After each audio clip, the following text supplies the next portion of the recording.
Hi, and welcome to the Calgary Folk Club, Keeping Music Alive. And if you're interested in one of these groovy little masks, you can get them on our website. My guest here tonight, I'm so excited, Lennie Gallant, big favorite at the club, big friend of the club, and we're so glad to have you coming to us from beautiful PEI. Hi, Suze. How are you doing? I'm great. And we're just thrilled to have you at the Calgary Folk Club. You and I were talking, and you've been to the club. This will be your 11th time. Wow. Or is it 12? Maybe it's 12. Can't remember, but the first time you came was 1980. No, that's not true. It was 1990. Who's counting when you're having fun? I always have such a great time at the Calgary Club. Means a lot. I know all the players that come with me are always excited about getting there. And yeah, well, it's great to be there again virtually if we can't be there in person. Right. You and I have been cooking up a bit of a plot for the last couple of years because, of course, this is our 49th season. Next year's our 50th season, and the big plan was always to have you and the Atlantic String Orchestra come out for the 50th opening.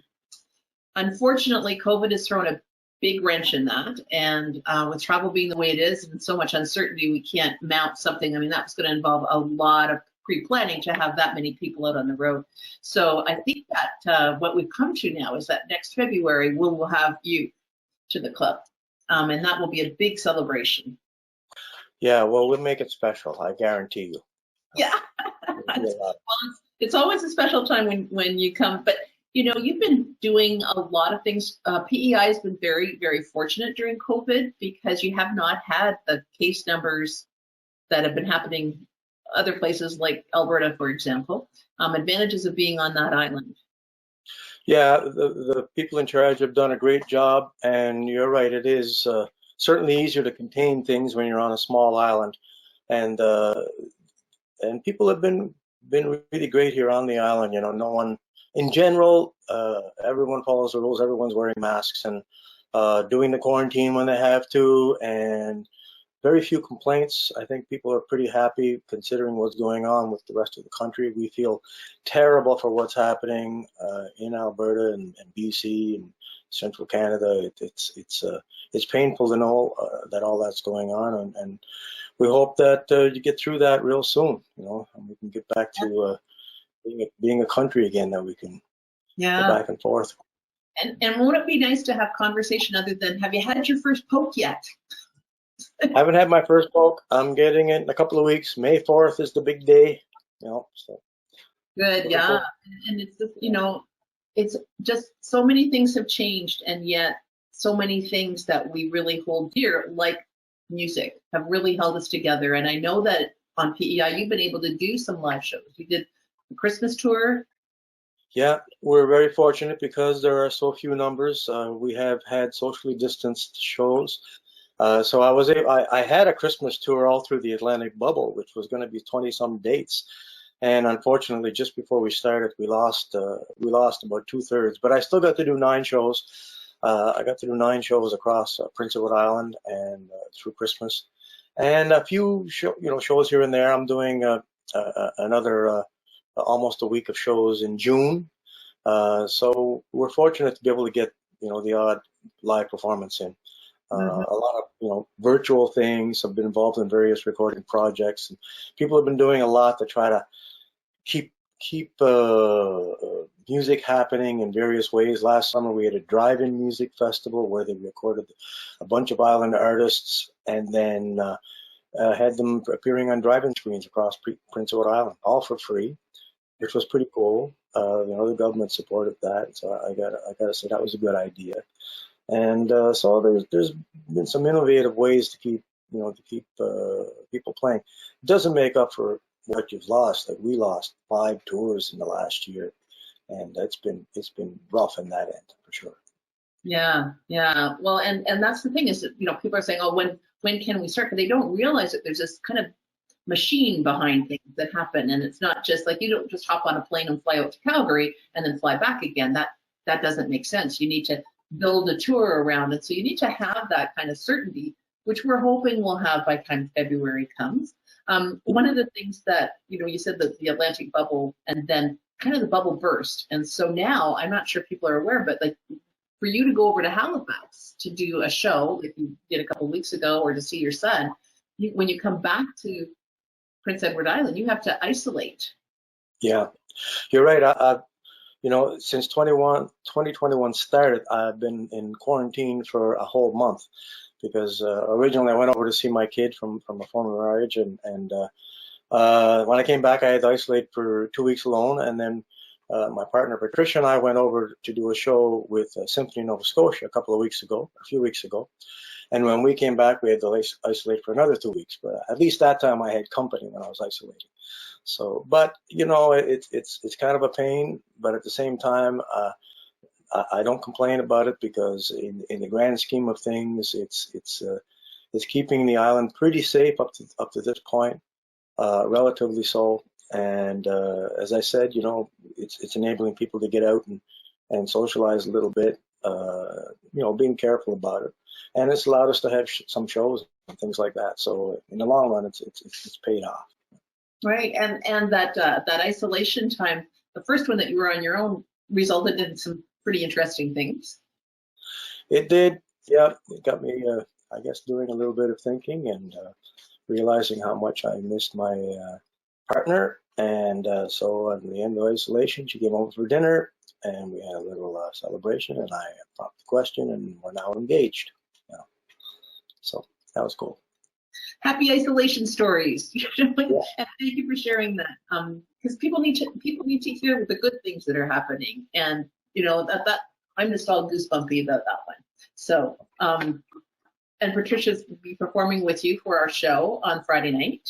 Patricia's going to be there for sure. She's been part of my mainstay and part of my band as well as my partner in life, and we've got a big debut because my regular piano player, Jeremy, is not on Prince Edward Island. He's not available to play with us. So Patricia's son, Julian, is going to play with us. And he is also a classically trained pianist. He's in his first year of university. And I didn't know he was going to be as good as he is. I knew he would be good, but he's very impressive on the piano. And this will be his debut performance. And so pretty excited about that too. Nice. Well, and speaking of sort of performances, you've done a few, you've got a couple of really great songs out on YouTube. One is Sequoia, which I think you guys got to California kind of just before you couldn't. When you went down to you and Patricia went to California to do that shoot. Yeah. Well, yeah, I got 2 new videos out.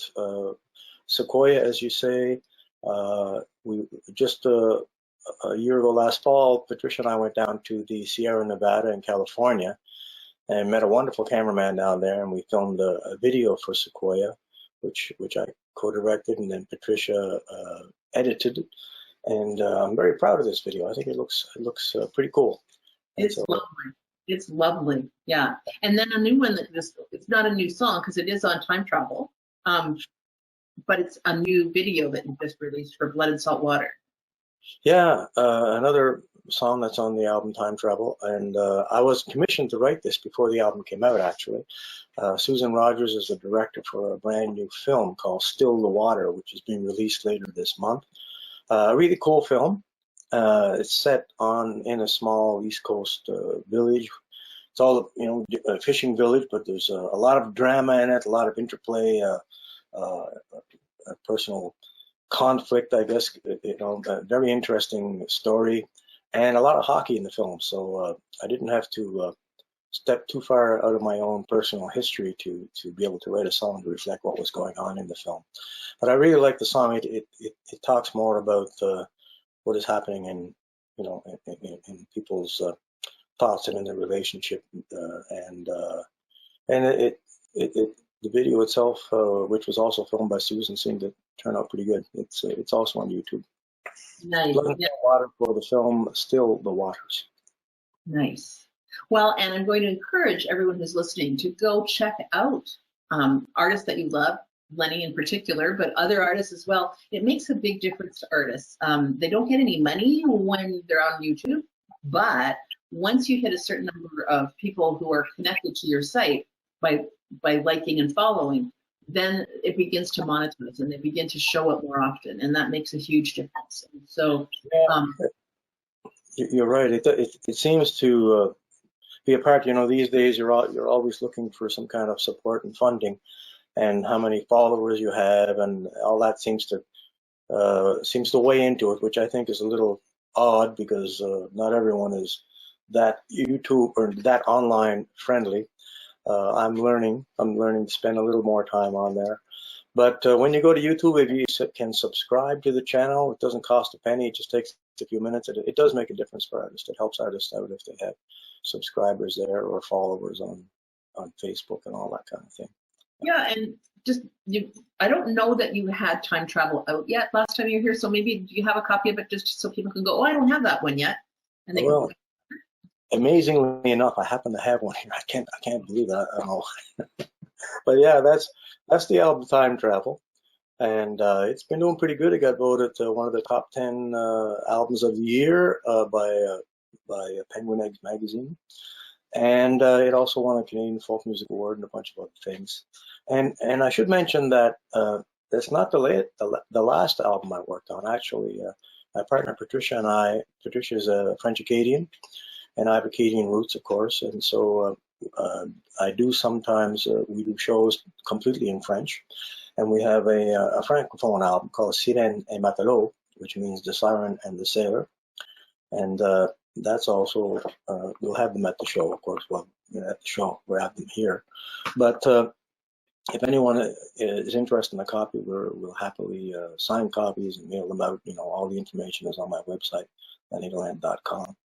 But of course, so when Lennie Gallant performs, as we do at the Calgary Festival, it tends to be in English. We might slip in a French song, but we've been fortunate enough to also tour in the French market where we do shows totally in French.